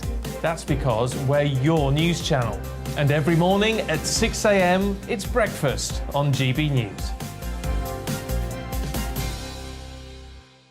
Join me, Nana Akue, on Friday, Saturday and Sunday afternoons on GB News. Expect fiery debate and passionate discussion as me and my panel tackle some of the biggest topics hitting the headlines. It's a place for everyone's opinion. No one gets cancelled, but no one gets an easy ride. Oh, she's on it today! Be ready for conversations that are fierce, frank and, of course, fun. Every Friday, Saturday and Sunday afternoon from 4 p.m. on GB News. On Mark Dolan tonight, we have a simple plan, which is to inform, stimulate and entertain in equal measure. It's all about getting your opinions on the national television airwaves. I love my viewer emails, mark@gbnews.uk. So do join me from 9 p.m. to midnight every Friday, Saturday and Sunday for big guests, big opinions and a big presenter. 6'5", don't you know? See you then on GB News.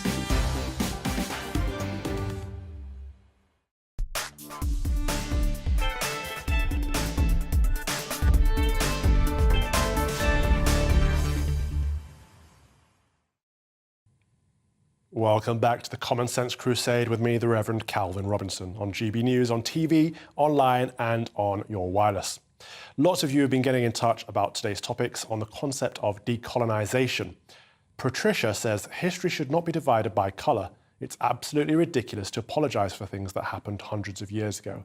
It's like teenagers in Germany having to go around apologising for what happened in World War II. We should learn from history and try to be better people. Absolutely with you on that one, Patricia. We managed to move past World War II and learn from it without being held in that state of past. Unfortunately, we haven't managed to do the same with the transatlantic slave trade. We're stuck in that stage. We cannot move past it, no matter how many apologies people seem to make. It never appeases people who want to hear more.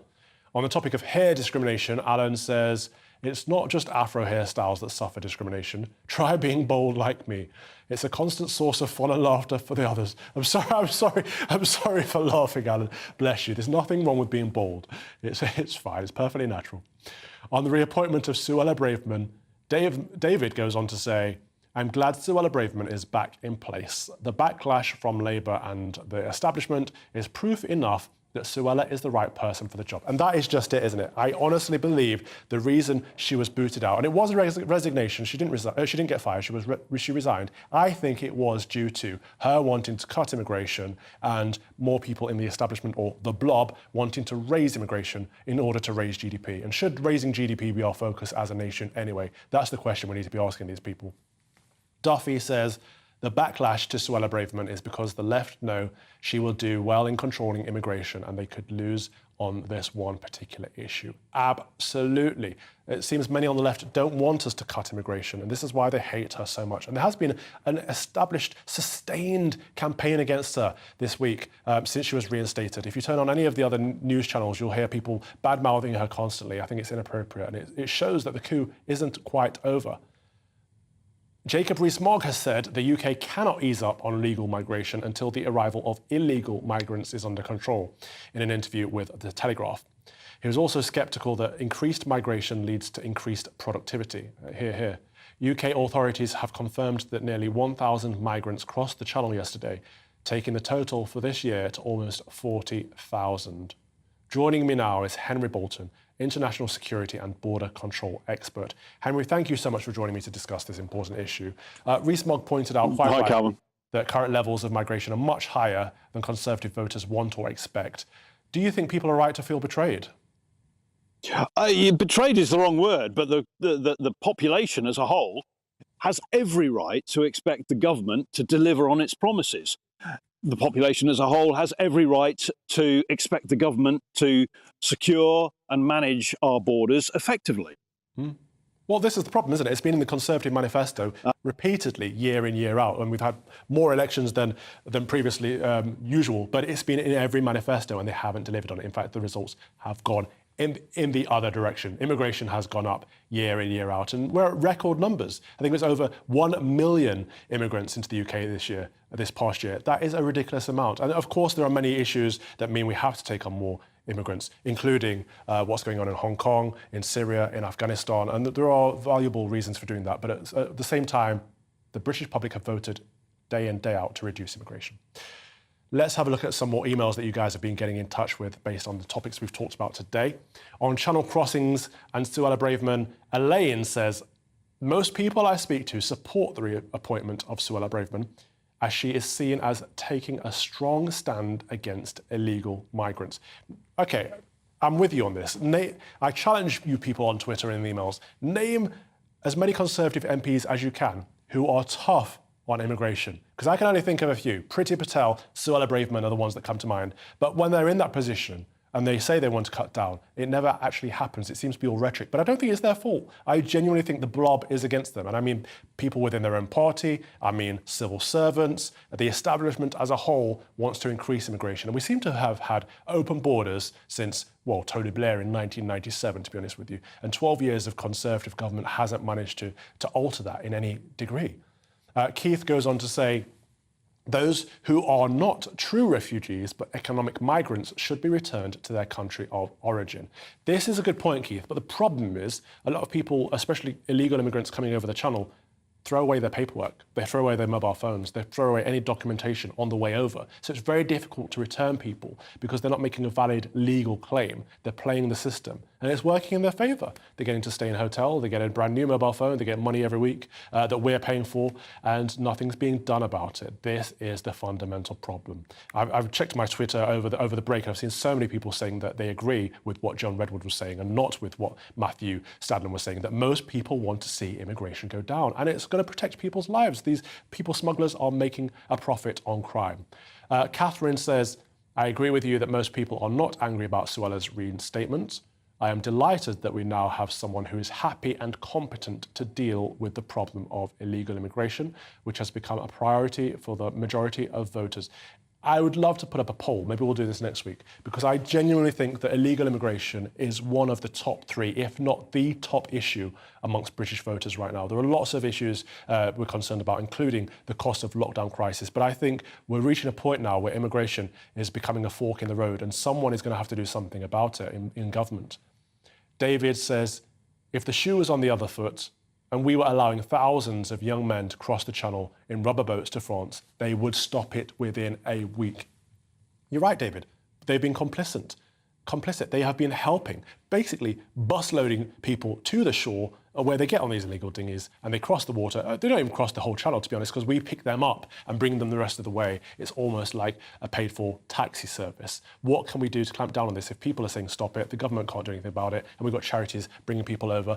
We need to work with France better, but we're paying France, what is it, £50 million we paid them last? And if they're not fulfilling their promise, maybe we should stop paying them. Maybe we should put prohibitions in place if France will not play ball. Sammy says, good on Rishi for the Home Secretary. The left are not happy because they can't use the word racist to describe it. Absolutely. This is one that I saw a lot throughout Brexit. I campaigned to vote leave, and anyone who was on a panel with me campaigning to leave the European Union was classed as a racist straight away. But because I had brown skin, they erred on the side of caution at first. But we have to be able to talk about immigration without calling people racist, a xenophobe, or any kind of other phobe or ism. It's a genuine concern. We don't have enough houses. We're not building more houses in this country. We don't have enough places for people to live. Setting aside the NHS and the schooling system being crippled, we need to look at the numbers, and we need to do that honestly. Now, how have you been making the most of this Halloween? Maybe you've got dressed up or watched your favourite horror film. Well, this year across Britain, thousands are going to pumpkin patches. But with a record dry summer and increases in the cost of living, we wanted to find out more. So we sent our West Midlands reporter, Jack Carson, to the fields of Staffordshire. When you think of Halloween, you think of ghosts, trick-or-treating, and of course, pumpkins. And in 2022, Brits are expected to spend around £29 million on the fruit for Halloween. And around the country, pumpkin patches are cropping up all over the place. But just what makes them so popular? Well, I've come to Lower Drayton Farm in Staffordshire to find out more. Owned by the Bauer family since 1982, this farm, like many others, is using pumpkins to create days out for families that also don't break the bank with the increases in the cost of living. And farmer Richard Bauer hopes he's built the right model in a time of higher prices. We've basically seen figures of visitor numbers this year over about the same as last year. We have seen growth over the last 5 years, but this year it stayed the same. So I think people are a bit more cautious about cost. With us offering the potatoes, the carrots and the sweet corn on top of the ticket, that has gone really, really well actually. And actually the potatoes have nearly all gone. So I think people are seeing the value in this raw produce as well. Within a business, we employ lots and lots of staff. And again, they're all worried themselves as well. And again, we've just got to help them as much as we can, but we've also got to be good value for our customers. But for the wider business, we've actually offered a membership for our customers as well. So rather than buy the ticket, they can pay so much a month and then they can come to the farm as many times as they want. But building a patch like this isn't easy. This summer saw record levels of dry weather in the UK, but Richard insists tough times create new ideas. Someone even joked with me that these pumpkins have seen 3 prime ministers as well since they've been planted.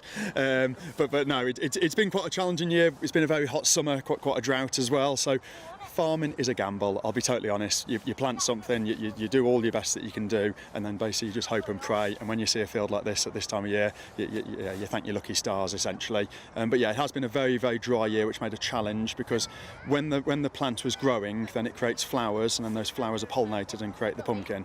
Or what we saw in the extreme heat, some of those flowers were aborting, and then rather than the plant producing 2 pumpkins, it just produced 1 pumpkin. The field we're actually in here is an experiment, and we just planted this to see how it would go. This is a heavier soil type, which usually it doesn't really like, but actually because it's heavier, it held more moisture during the summer, and that's why these have yielded so well. With 20 acres of pumpkins on offer, what do families make of the experience? We've been coming for, well, the last 5 years since they were babies, so we've seen it just get bigger and bigger, and we just love it here. It's just a really nice atmosphere. There's loads for the kids to do, so we just keep coming back. It's brilliant. Why do you think pumpkin patches are so popular? I think it has a lot to do with American culture. That's probably brought past down, but it's just a great day out, isn't it? It's something different to do, you know, carving them, you know, just the whole atmosphere. It's just really good. It's a day out, isn't it? Something to do rather than just go and pick one off the supermarket shelf. And the variety, like the shapes, the sizes, they're all unique. They're not just, they don't all look the same. Like and you get to go in the field. Like in a supermarket, you'd only get like orange, but here you can get oval shaped, you can get green, you can get white, you can get loads. Yeah. Tens of thousands of people have visited this patch this month, and some are already lining up for next year's tickets too.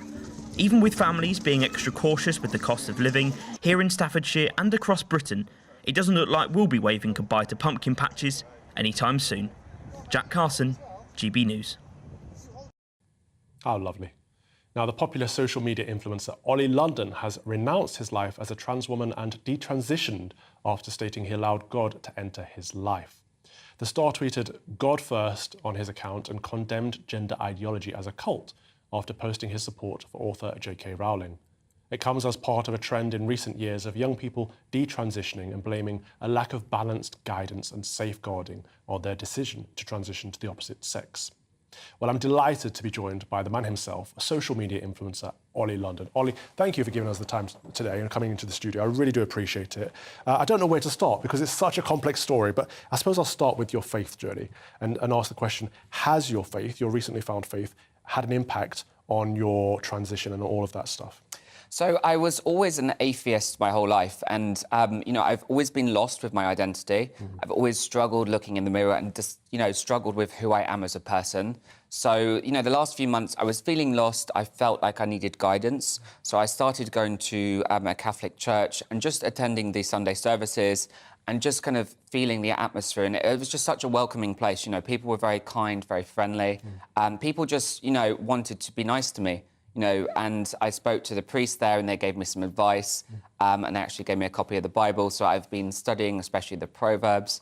And I just feel like it's a very motivational thing. And sometimes we get to a point in our life where we become lost and we need that guidance. So for me, going to church and finding God has given me guidance and a kind of light in my life that has made me realise, look, I should be the way that God made me. I should be happy with who I am. I shouldn't be constantly chasing this kind of unrealistic idea of perfection. And also, going to church has taught me that, I should give back to others and try and use my platform and my audience to try and, spread good in the world, speak up for people that are otherwise silenced, like children in America that have a lot of pressure at the moment to transition from a young age. So, I want to kind of use my platform to do good.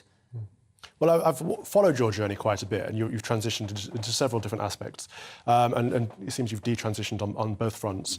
But would it have helped you if someone like me would have sat you down at the beginning and said, look, God loves you for who you are, God loves you as you are, you don't need to do any of this? It would have really helped me. I feel like I was very lost. I have a very loving family. I have some amazing friends, but I kind of, sometimes a little bit crazy, I just go with whatever my head is telling me in the moment. And, I'm one of those people that I'm kind of easily influenced by trends. So if I see something online, I kind of just go for it and fall into it. So, if I would have had someone like you, especially with your wisdom and your guidance, kind of teaching me these things and saying, look, you shouldn't be chasing these unrealistic ideas, I feel that would have really helped me with myself and, with my growth as a person. I think that's important because with the conversion therapy ban, we're looking to stop people praying with each other and offering support in that kind of way. And I think that would be damaging. But do you think there were enough checks and balances? Do you think there were enough safeguarding questions in place before you went through with your surgeries? And if you could tell us how many surgeries you've had as well, that might be helpful. So I have done a lot of surgeries. So I started in 2013 in South Korea. And I just want to say a prayer as well for the people of Korea today because of obviously what happened with the tragedy yesterday. So my heart is with them. But yes, my journey started there and I've undergone 32 surgeries in total, mostly facial, but I've also had liposuction on my body as well. So, I've gone through a lot of physical and emotional pain to do this. And, you know, I've come to that point now where it's like, you know, what more can I do to find happiness? This has not given me happiness. And, you know, I've always had, you know, for the most part, good doctors. I've had a few that kind of pushed me into it or did the wrong thing. You know, recently I've had some really great doctors and they always give me a psychological evaluation before. And they see that I'm doing it because it gives me confidence, it gives me happiness. But, you know, I have realised it's not normal. You know, 50 years ago, people weren't doing all these crazy surgeries, and now it's almost become a norm that, you know, I kind of feel bad that I've been sharing this with the world because maybe some people would have been influenced by me. So, you know, that's another reason I'm going to church, to try and redeem myself and become a better person. Okay. And just to be clear to the audience who might not have seen your journey, you transitioned from one gender to the other, and you also transitioned to a different race, didn't you? Did either of those give you any sense of fulfillment, or were you still constantly chasing that? You talked about finding happiness. Were you still chasing that? It really was just a temporary fix. You know, I was just lost with my identity. I was bullied as a teenager, so I was just really lost. So I think I love the Korean culture, I love the Korean people, and I think, you know, I wanted to identify with Korean people because that gave me happiness. You know, that gave me something in my mind that just made me so happy. But, you know, I've realised now that that's not normal. It's not healthy, and, you know, I've been getting help for that and stuff, and again, finding God and reading the Bible has just made me realise, you know, all of these things, all of these changes are not important. It's just about the person you are inside. If you have a good connection with God, you can finally find that eternal happiness. I wish you'd have found God earlier, but I'm happy that you have found him. And before the surgeries, I wish as well. But you got to where you were supposed to be. Thank you so much, Ollie London, social media influencer. I like to end the show with a collect of the week. Today it is, Almighty and most merciful God, of thy bountiful goodness, keep us, we beseech thee, from all things that may hurt us, that we, being ready both in body and soul, may cheerfully accomplish those things that thou wouldest have done. Through Jesus Christ our Lord. Amen. Thank you very much for watching. This has been Calvin's Common Sense Crusade, and we will see you at the same time next week, 2 till 4. Deus Fault. Up next is Nana Queer. Looking ahead to this evening's weather, and the UK is looking better with showers easing and clear spells developing for much of the country. Let's take a look at the details. Starting off in the southwest, and here it should be a largely dry end to the day. A few showers are possible, but many will have clear spells to start the night. Also mostly dry in the southeast with lengthy clear spells. However, a few isolated showers are still possible. It will be a mild evening. Across Wales, a few showers are around, but these moving through quickly on a brisk southwesterly wind. However, most places will be largely dry. It's mostly dry across the West Midlands with long clear spells. There is an outside chance of an isolated shower. Still breezy, so temperatures not dropping much, meaning it will stay mild. Any remaining showers across the northeast should clear, with most places turning dry with clear spells. It will be slightly cloudier in the west, rather breezy with temperatures staying mostly in double figures. A cloudier and wetter picture across much of Scotland as showers continue to push northeast. These perhaps heavy for some. However, it will turn drier with clear spells developing. After a showery afternoon, it will turn drier across Northern Ireland with decent clear spells developing. During the night, it will remain relatively mild for this time of year. Overnight, it will become largely dry, but showers lingering mostly in the west. Later winds will strengthen from the west. And that's how the weather is shaping up overnight into tomorrow morning.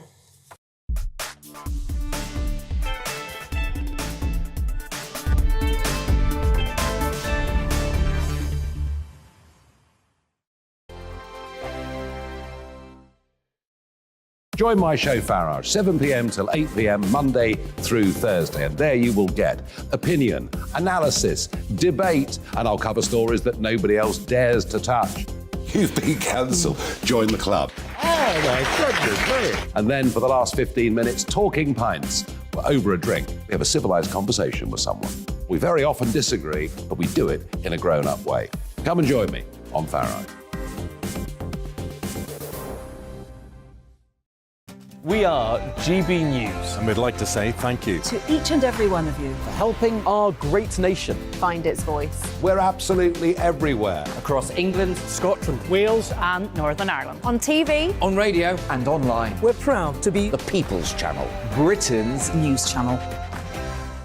On the Mark Steyn Show, we cover the stories a lot of people are scared even to mention. The stuff that really matters with some of the world's biggest thinkers. Now is his opportunity to kind of take the steering wheel of history. Break away from the flop at 8 o'clock on GB News with the Mark Steyn Show.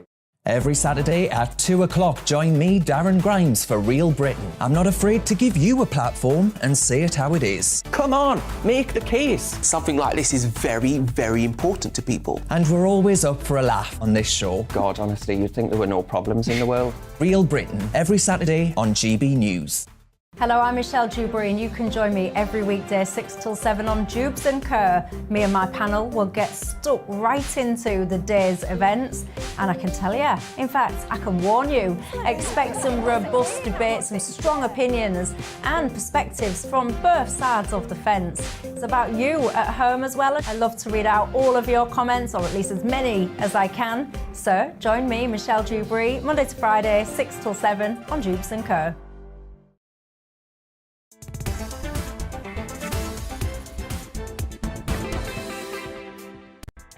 Hello, good afternoon and welcome. This is GB News on TV, online and on digital radio. I'm Nana Akwe.